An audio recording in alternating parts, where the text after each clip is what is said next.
So what we're looking at today is the churches in Scotland, and in particular the Roman Catholic Church and the Church of Scotland, looking at the issue of social care.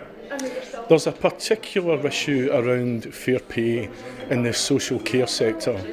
It's not just an issue about pay, it's an issue that means that unless that issue is fundamentally addressed, that the recruitment will be directly affected by it. I think the point is to demonstrate that all the faith groups are united in their view that we need fair work for those in social care. It's very important we have the declaration signed by both the moderator and Archbishop Nolan to demonstrate that, but also it's how we get this now onto the social agenda. I really found it very interesting today because I think lots of people have shared their experience of being at the front line, on the front line in a care background experience or whatever.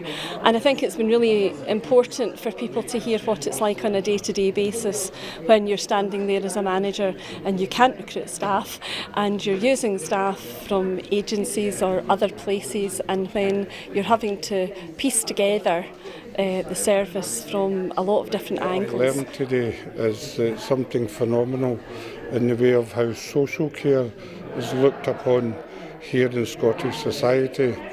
And from a Muslim perspective, we are a minority within a minority. And what I feel and find here is that the social care sector in our society is a minority within a minority, and even a further minority when you look at charities working in this sector.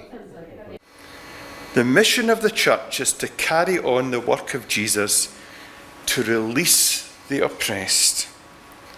He identified with the marginalised in society, challenged the authorities, and turned the rules and norms of the day on their head.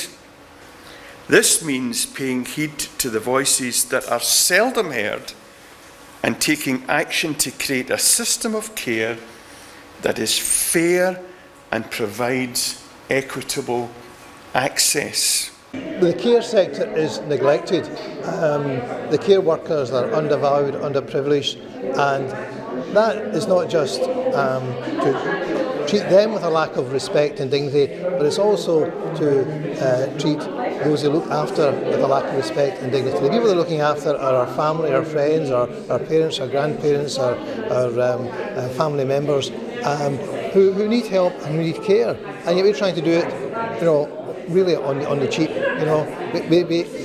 There's no doubt about it. There's just not enough money put into the care sector. I think it's actually just been a really encouraging day, to be honest.